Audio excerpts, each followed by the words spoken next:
За бүх үзэгчдээ бүгдээр энэ өдрийн мэндийг хүргэе. За ган тулгын төрийн ганган подкаст одоо 3 дахь маань эхэлж байна. За энэ удаагийнхаа подкастаар бид 2025 оны улсын төсөв. За ер нь улсын төсөвтэй холбогдолтой сэдв байна. Яагаад одоо ярьж байгаа гэхээр саяны хэсэг улсын төсөвч одоо тренд сэдв байлаа шүү дээ. Халуун. Тэр яг юмны халуун үед нь яриад байхаар нэг олон эмоцийн дотор холилдоод харьцангуй эрүүл төвлөлтүүд их муу гардаг. Тал болгон өөрсдийнхөө нөө байр сууриас өөрсдийнхөө талыг харж дайраад байдаг учраас тойрч бүтлээр нь харддаг. Тэгэхээр энэ удаа бид хоёр та бүхэндээ одоо улсын төсөв юу болов? Цаана нь юу болоод өнгөрөв? За үүнийг хэрхэн хүмүүс харах ёстой вэ гэдэг өнцгөр энэ удаагийн подкастыг ярих гэж бодож байна. Одоо тэгэл ер нь төсөв ярихлаар дөрвөн байна. Орлогын дүрм, зарлагын дүрм, алдагдлын дүрм, өрийн дүрм гэж. Тэгэхээр хоёулаа одоо багцлаад орлого зарлагыг яриад төсвийн алдагдал өрөө бас нэг нийлүүлж яриад тэгээд одоо шийдэл бас ярмаар шүү дээ. Төсөв бол одоо татвар төлөгчдийн мөнгийг цуглуулж аваад захиран зарцуулж байгаа тийм. Тэгэхээр төсвийн үндсэн зорилго бол ерөөсөө бизнесийг дэмжих, өрхийн орлогыг нэмэгдүүлэх үндсэн зорилготой. Бизнесийг дэмжих, өрхийн орлогыг нэмэгдүүлэх. Энэ 2016 оноос хойш одоо төсвийн зарлагын тэлэлтүүдийг харуулж байгаа. Энэ улаан босоогоор. Тэгэхээр төсвийн зарлага өөрөө одоо 16 оноос хойш одоо 25 оны төсвийн төсөөл батлагдсанараа гэж үзэхэд багцаагаар 4 дахин өсөж байна. Өрхийн дундаж орлого яасан бэ гэхээр 1 саяас одоо 2.5 сая бүрэн 1-2% өслөө шүү дээ.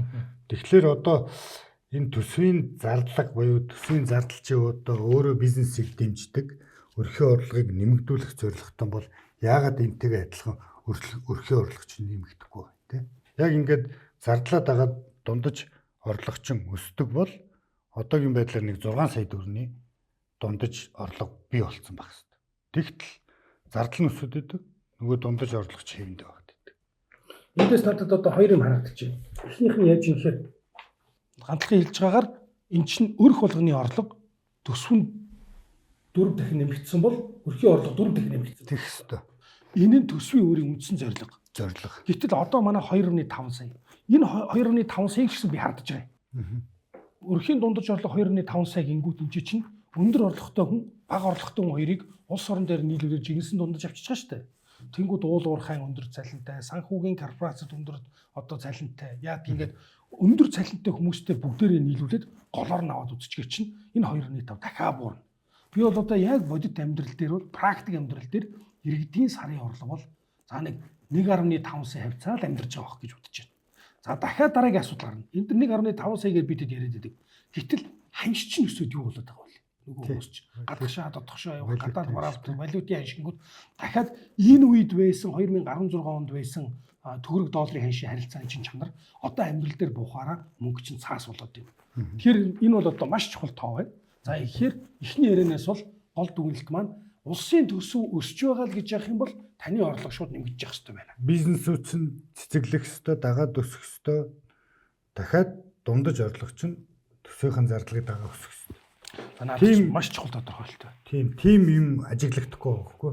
Тэгэхээр одоо энэ улсын төсвийн чинь зардал өөрөө хаашаа шингээд байна гэдэг нэг асуудал гарна. За дахиад цаашаа одоо нөгөө үндсэн яриалаг ороход одоо нөгөө төсвийн орлого зарлага гэдэг хоёулаа дөрвөн байна гэдээ ярьсан тийм. За энэ төсвийн зардлагыг яагаад ингэж өсгөхөд идэв тийм. Зардал өснө гэдэг чи яах вэ гэхээр манай төсвийн орлого өснө гэсэн үг. За төсвийн орлого өсөд зардал өснө гэдэг чи яадаг вэ гэхээр төсвийн орлого чи юунаас бүрж байна? Татврын орлого. Татвараас. За тэгэхээр татврын орлого өсөж байна. Одоо энэ юуны өсөлт вэ? Энэ өсөлт болохоор одоо эрдэс баялагтай бидний нүүрс, зэс одоо зах зээлийн ханш нь өндөр байлаа шүү дээ олон улсад. Энийгээ дагаад нүүрсний экспорт сайжраад орлого өсөд байгаа. Тэнгүүд тэр орлоготойгоо тааруулаад адилхан зарлага өсгөд яваад байгаа байхгүй. Тэгсэн чинь олон улсад энэ гадны хөгжингөө орнууд яадаг вэ гэхээр ингээд зарлагын хязгаар тавиад өгд юм байна. 2-5%. Зарлага нэмэхдээ хязгаар тавьчих. Хязгаар тавьд. Хуулиар хязгаар тавьчихдаг. Зарлага өсөх юм бол чиний орлого чи өссөн байж болно. Гэхдээ чи энэ дээдлэн 5% л өсөх шүү зардлаа. Чи тэгээд дураараа зардал ерөөс өсөхгүй. Энэ зардал өсөх нь чинь нөгөө талтай орлоготой хамаатай. Орлогоо бүрдүүлнэ гэхлээр нөгөө татвартай хамаатай. Тийм байна. Татвар олж авна гэдэг чинь нөгөө татврын ерхий газар чинь татврын байцаагч нартай өөрөө. Татврын байцаагч нар хинээс орлогоо төвлөрүүлэх вэ гэхлээр нөгөө аж ахуйн нэгжүүдээс авдаг. Тийм байна. Очоод татвараа төлөхөд нөгөө дарамт шахалт нэгсдэг. Тийм учраас энэ гадны хөгжингөө орнууд чи юм хязгаар тавьд юм байна. 2-5. Гэтэл манай Монгол улсад сүүлийн 3 жилээр энэ төсвийн зардлын өссөн байдлыг харуулж байна. 16%, 24%, 22%, 11%, одоо 30% өснө гэж орж ирж байгаа байхгүй.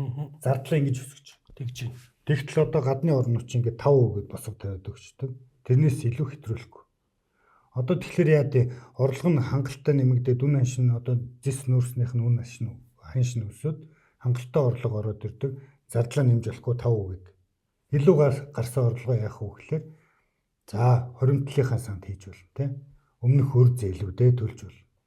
Тэгээ гуравт нь одоо үнэхээр их мөнгө гараад байх юм бол одоо нөгөө татварууд шүү дээ. Хүн амын орлогын татвар, нийгмийн даатгалын шимтгэл, нөөд эднэрийгээ боруулдаг байна. А манад эсэргээрээ ерөөсөө орлого нь өсөнгөө дагаж зардлаа өсгөл хөрөнгө оруулалт гэдэг нэрээр тавиал зардлаа өсгөх. Мөн дээрээс мэд ирээдүйхээс санд хоримтлуулж болно. Болно. Тийм.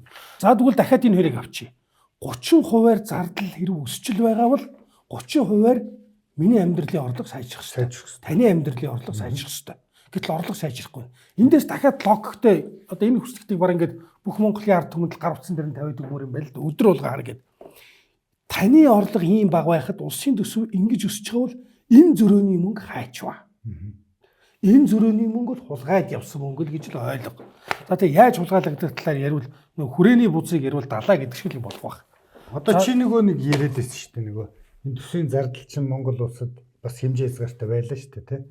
Тэн дээр чинь бас яагаад одоо ингэж дураараа эднэр өсгöd. За одоо дураараа өсчихөө дээр бүр аимшигтай нэг баримт.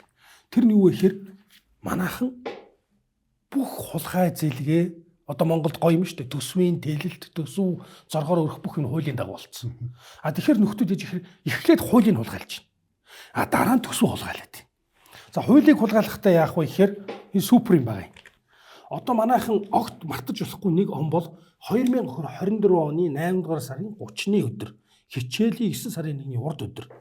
За тэрэн дээр шинэхэн бүрдсэн парламентын гишүүд бүгдээрээ учраа олохгүй байж хоорондоор нь төсвөө тултал хуулийг өөрчилж байгаа. Жавхлан сайд одоо томроод байгаа шүү дээ. Бүх төсөв хуулийн дагуу хуулиа мөрдөд гаргаж байгаа гэдэг. Түрүүлээд хуулийн хулгай хийчихэр чинь дараа нь төсөв хулгай хийх амархан шүү дээ.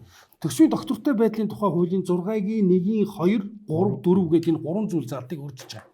За эхнийх нь яаж ийм гэхээр төсвийн доктортой байдлын тухай хуулийн 6-гийн 1-ийн 3 дээр ингэж байгаа шүү дээ. Эрдэс баялагын бус дотоодын нийт бүтээгдэхүүн гэж байгаа. Гэтэл эрдэс баялагын бус дотоодын нийт бүтээгдэхүүн дээр бид нар тэнд тооцоолж үзэж төсөв нэмэх нь шүү дээ. А тэгэнгүүт энийг 2024 оны 8 сарын 30-ны өдөр ингэж байгаа. Нэгдсэн төсвийн урсгал зарлагын хэмжээ тухайн жилийн дотоодын нийт бүтээгдэхүүний 30% хэтрэхгүй.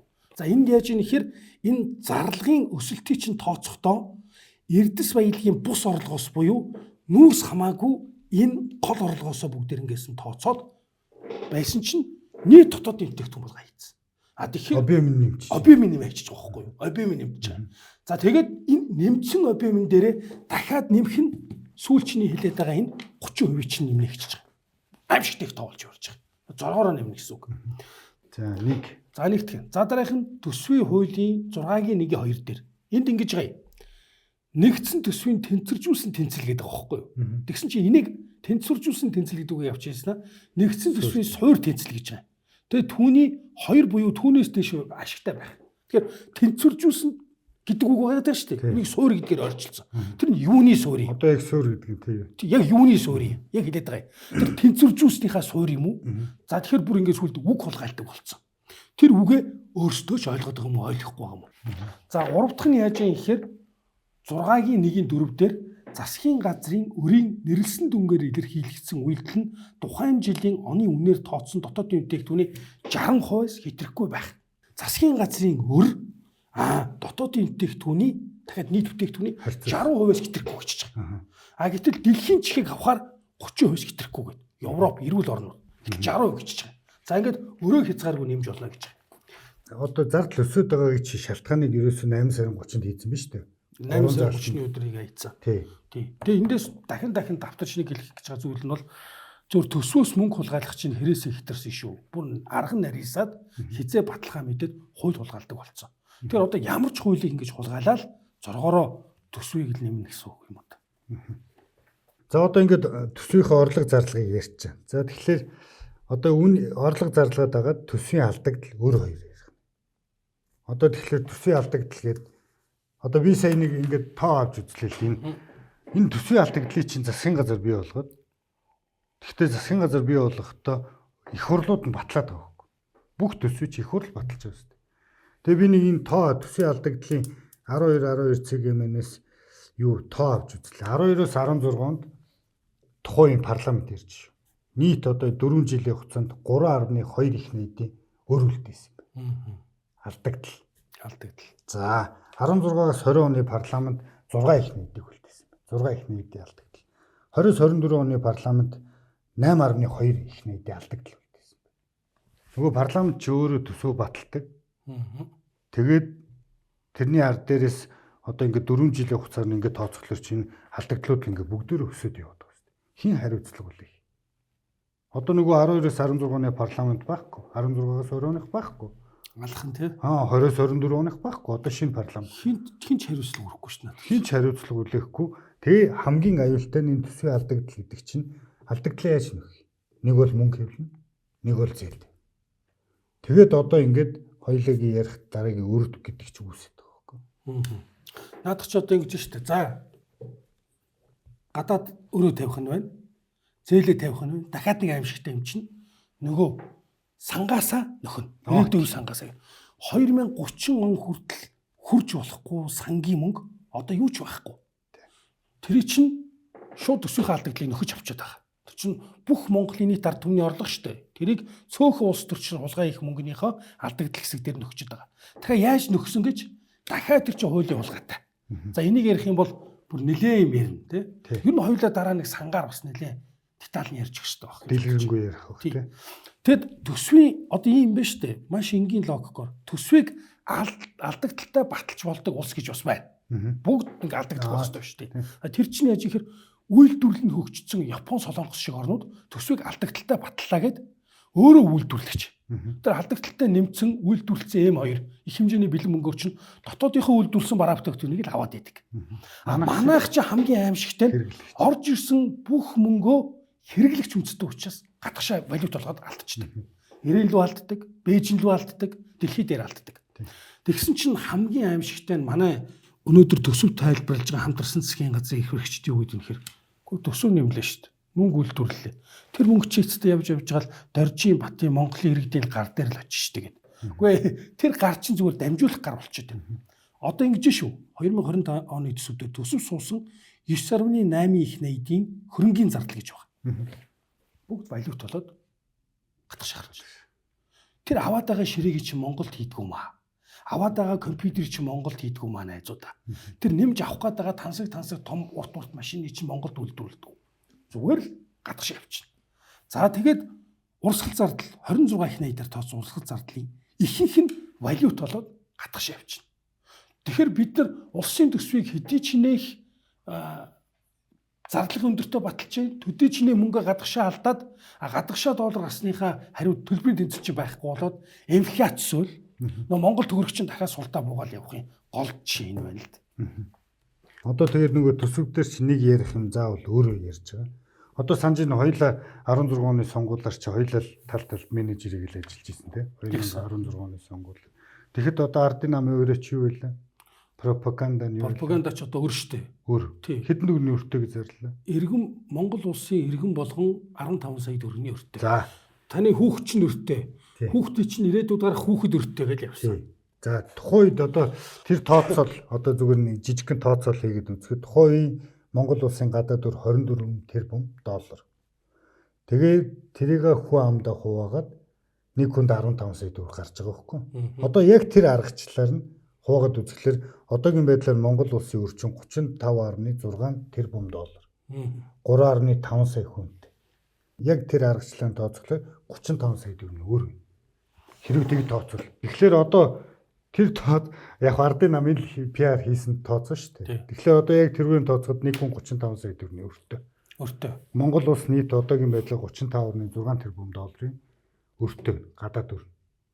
Нийт гадаад өр шүү. За одоо ингээд хоёлоо одоо ингээд нэг дөрвөн сэдвээр ярьлаа шүү дээ. Төсвийн, орлого, зарлага, алдагдал, өр гэж. Тэгээ ерөнхийд нь бас нэг ярьчлаа, дэлгэрэнгүй ярьж чадсангүй те. За одоо тэгээд дүгнэлт нь юу баг? За надад бол нэг юм дүгнэлт санаанд орж байна. Энэ хариуцлага үүрэх ёстой хоёр субъект байгаа. За. Нэг нь засгийн газар. Төсвч эхлээд боловсруулаад оруулж ирж байгаа шүү дээ. За одоо хамтарсан засгийн газартай хоёрын үрд нь ганц төмөр гэдэг 2.8 2 дарга орж ирж байгаа. За гэтэл төсөв дээр хориг тавиад ингээд энэ төсөвч хэрэг сэтэрлээ буцаачихаар яадаг вэ гэхээр дэлхийн жишг дээр бол засгийн газар огцордог жишгүүд байна. Яг ийм тохиолдолд засгийн газрууд нь огцорсон юм уу төсвөнд хэтэрхээр ерөнхийлөгч нь хориг тавиад хоёр субъект хориг тавьдаг юм байна. Ерөнхийлөгч хориг тавина, парламентын хяналтын байгууллага гэж байгууллага хяналт тавина. Грек 2011 онд, Итали 2011 онд, Испани 2012 онд, Португал 2011 онд, Шри-Ланк хамгийн сүүлийн жишээ 2022 онд. За Пакистан 2018 онд. За Тайланд 2008 онд. Япон Хашимото гэдэг ерөнхий сайд чинь огцорсон байна. Бүх ерөнхий сайдын нэрс байна. Бүх шалтгаанууд нь. Энэ бүх шалтгааны хайрцаглахаар ерөөсө 3 асуудлаас болол засгийн газар яг огцрох үүргүүлж төсвтэй хамаатай. Эхнийх нь шүү дээ. Өндөр төсвийн алдагдaltaй. За. Хоёр дахь нь инфляц ихтэй. За гурав дахь нь гадаад өрхтэй. За энэ гурван шаардлага чинь өндөр болол улаан гэрэл асаал дэлхийн дундаж тавьдаг стандарт хэтэрсэнд бол тэр засгийн газар ажиллаа гэдэг. А тэгээд эдгээр юу гэж ойлгодог? Засгийн газрыг ерөөсөө ажил сайн хийх ёстой CEO. Зүгээр ажиллая. Энэ муу ажиллал энэ жилийн төсөв алдагдaltaй гараад ирэх юм бол зүгээр ингээ явуул. Дараагийн CEO ороод ир. Дараагийн гүйцэтгэх захирал орж ил ажил. Тэнгүүд бид нар чинь нэг юм бурхамчлан шүтээ цүүлдээ нөгөө хүнээ удирдах чийдүүд нөгөөтгөн цүүлдээ дүрдээ ороод. Тэгэхээр засгийн газрын сайд, тэргуун шадар сайд бусад бүх хүмүүс алдагдaltaгүй төсөв оруулж ирж гэнэ үү? Инфляц байна уу, гадаад үр байна уу гэдэг асуудал дээр шууд хариуцлага тооцогдно. Тэнгүүт өмнөөс бүр ингээ олон янзын стратеги яриад гадаад дэлхийн асуудал гэдэг олон юм яриад. Энэ бол байж боломгүй асуудал. Хоёр дахь дээр нь энэ парламент гэж зүйл байна тий. Засгийн газраас ийм төсөл ороод ирлээ. Төсөв яаж ороод ирсэн? Манай парламентийнхан энэ төсвийг эцэст нь баталж байгаа нь улсын хурлын гишүүд. За гэтэл яаж ийм ихээр парламент ийм хариуцлагатай. Нэгдүгürt хуулиа өөрсдөө хулгайлуулсан. Бүр дайшаа мэдхгүй очоо конопын дараад хулгайлцсан бүр өөрсдөө хамт. 8 сарын 30-ны өдөр ийм хуулиуд орж ирж байхад тэрэнд энийг тас зогцсон байсан бол өнөөдөр бид нар 30 их найдаас тийш юм аимшигтай хулгайн төсвөөрөө сууж явахгүй байсан. Парламентын 126 гишүүний буруу баталсан. 8 сарын 30-ны өдөр тагдаггүй байсан хүмүүсийн буруу. Одоо тэрийг дахиад шүүх хэрэгтэй байна гэж бодож байна. За хоёр дахь нь яаж юм нэхэр ийм төсөв ороод ирэх юм бол парламент дээр одоо нөгөө жагсаалтаар орсон гишүүдийн чинь хэрэг гарна. Тойргоо сонгогдсон гишүүний зовлон байна. Практик. Тойргийнхоо нэг суман дээр очиод халуун ус барина. Нөгөө суман дээр очиод авцамаар холбоно гэсэн. Амлалт. Тэгээ нөгөө амлалтандаа боолчлогдсон учраас яалтчгүй нөгөө тойргийн эрх мэдлэгээ хүрээд ирдэг.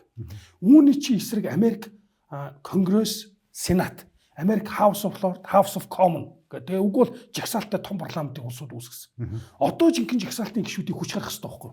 Улс орны эрх ашигын төлөө гэдэг. Тэгсэн чинь жагсаалтын гишүүд чинь тойргоос гарсан гишүүдээсээ бас бярм болж байгаа. Ягаад тэгэхээр намын дарга нар нь сууж байгаа листлцсэн учраас намын дарга нарынхаа оруулж өгж байгаа төсвийг хулгайч байсан хамаагүй баталж өгөөд ачийн гавьяагаар хариулнаа гэдэг юм чөтгөрийн тойрогт орчиж байгаа. Гэхдээ манайх ч сайн нэг 2 3 бас дуурслаа шүү дээ. Манайхаас дуурсан. Манайхаас Баярмаа гишүүн, Их төвшин гишүүн гэдэг. Хараад ах тус Их төвшин гишүү тий. Их төвшин гишүүн дуурсан. Тэмүүлийн гишүүн дуурсан. Яг ингээд дагаад гишүүд бол ингээд дуурсан. Саяны дуурсан хэдэн гишүүд бол сайн. А тэгвэл 8 сарын 30-ны өдөр хуулийн хулгай хийж яхад юу болж вэ гэхээр сайн одоо сэтгэлийн ойлгож байна. Гэхдээ нэргсэн хойно хашгирч эхэлж байгаа. Тэгээ ямар ч нэмэргүй шүү дээ боогоо гаргаж байна. За дахиад заавал энэ дээр хариуцлага үүрж бүр энэ хийж болохгүй шүү гэж хэлэх ёстой юм бол тэр Жавхлан гэдэг нөхөр байна. Сангийн сайд. Тэр Жавхлан гэдэг нөхөр чинь одоо сангийн сайд бүх юма бацаа орж байгаа шүү дээ. За өмнө нь тэр төсвөө хамгаалдаг юм байгаа. Сангийн сайд үед ерөнхий сайд нүрүү болгоцсон. Ерөөсө бүх юм хуулийн дагуу энэ төсөв одоо ингээд огт хөдлөхгүй энүүгээр оруулна гэсэн. Гэтэл яасан? Ерөнхийлөгч хориг тавьц үрс ерөнхийлөгч. Тэгсэн чинь нөгөөтг нь баярлан хүлээж авъя. Ёсчлон болгоё. Үгчлэн дагъя болж юусан. Тэгэхээр байран дээрээ улс орны сангийн сайд ингэж болохгүй. Улс орны сангийн сайд, ерөнхий сайд гэдэг хүмүүс бүгдээрээ энэний төлөө ингээд дайтаж хамгаалах хэрэгтэй. За ингээд энэ төсвөө хамгаалж яах гэсэн чинь огт хамгаалаагүй. Миний нэг ойлгохгүй юм ингээд ах юм. Ардчилсан намын 41 гишүүд асуулга тавихаар Өмнөөс нь ардчилсан намын луугаан төмөр гэдэг хүнийг өмнөөсөө гаргацдаг. Тэгээ нөгөө хүн ардсан намынхаа хэрэлдээ суугаад идэг.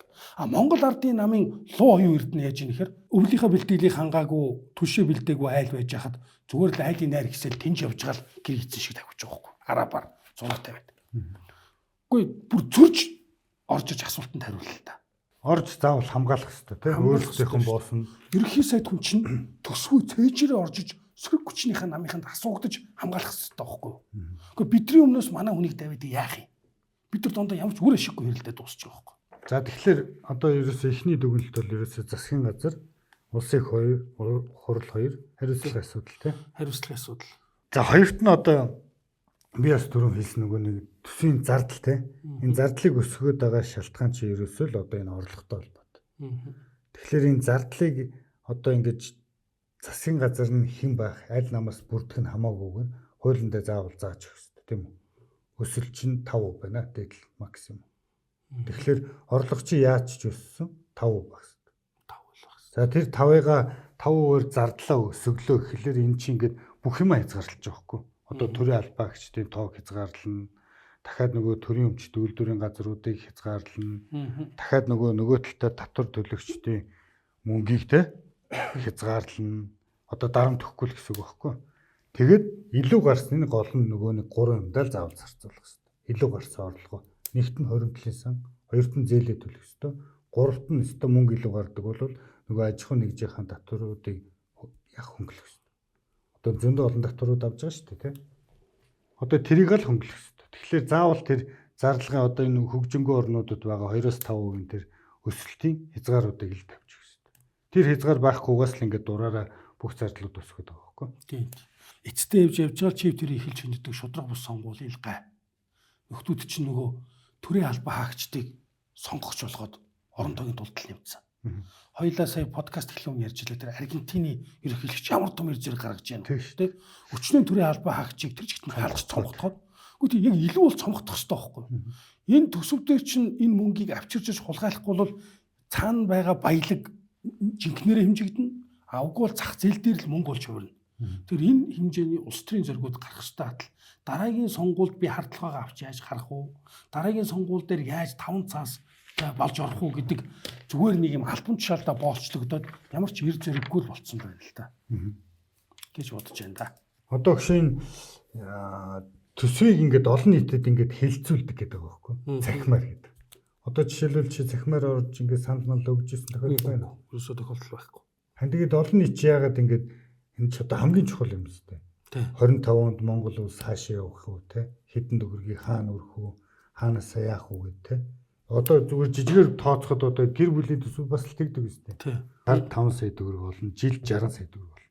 Үнэ үү? Тэгээ энэ 60 саяда багтаагаад одоо хүүхдээ ямар сургууль зурах уу? Зун нь хаашаа хэдэн удаа хөдөө явах уу те?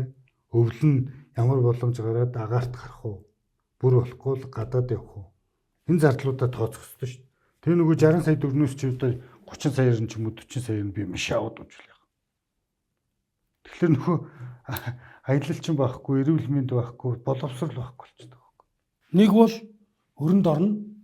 Нэг бол яадаг вэ гэхээр дахиад хэрв цаана нь ихнэрт одоо чамбай нууц хоригдл байх юм бол тэр хоригдлыг ирээдүйн сангасаа уулгайлна. Гар дүрнэ. Гар дүрнэ. Өөр ямар сонголтгүй болж. Одоо нөгөө хүүхдийн мөнгө чи ингээд сар 100-аар нь хийцэн байгаа шүү дээ. Тэр нь л бол гар дүрнэ. Тэр л гар дүрнэ гэсэн. Тэгэхээр ч одоо ингээд ард түмэн бүгдөө оролцоод энэ улсын төсөв дээр өндөр ачууд холбогдлоо өгмөрлөө юм л та. Тийм. Улаанбаатар хотод ч одоо 1.5 сая хүн амьдарч байна. Тэгсэн ирнэ энэ хонхор дотроо утаан дотор төгжрэлт хамаг цагаа баар тий. Хөдөө яаж. Одоо зарим нэг тойргийн гишүүд нь ингээд нөгөө суманда аймагта улсын төсвөөс хөрөнгө оруулалт аваад бүх сумаад жишээлбэл засмал замаар холбогдсон аймаг байна гэж. Тий. Тэгсэн чинь бид нар чи Улаанбаатар хотод замгүй суугаад байдаг. Супер шүү дээ. Одоо энэ сумдууд дээр чинь 8 дугаар анги нь 7 хүүхэдтэй, 9 дугаар анги нь 5 хүүхэдтэй, 10 дугаар анги нь 3 хүүхэдтэйгээ явцсан сургуулиуд байдаг. Мангар томд. Гэтэл Улаанбаатар хотод сонгоо хайрхан дүүрэг дээр 60 хүүхэднийг ангиж хичээдэг. Асуудал чи яаж хурж ийн гэхээр тэр сайхан сэтгэлтэйтэй сумаа бодож сургууль бариад байгаа юм биш ээ. Наадхи чинь доо тал нь 30-40% нь хулгайлаад байгаа байхгүй юу сургууль барьж байгаа нэртэй голоос нь. Дахиад тэр хулгайгаа л үргэлжлүүлэх гэж хэрэггүй барилга байж. За тэгээд нэг удаа тэр хүний улсын хурлын гишүүний хулгай ингээд дүүрч. Гэтэл дараа нь тэр том объектыг чинь урсгал зардлгээд хэдэн үеэрээ нэг удаагийн хулгай чинь буруу үйлдэлээр боолчлогдож төлж байгаа байхгүй. Хамгийн аимшигтай.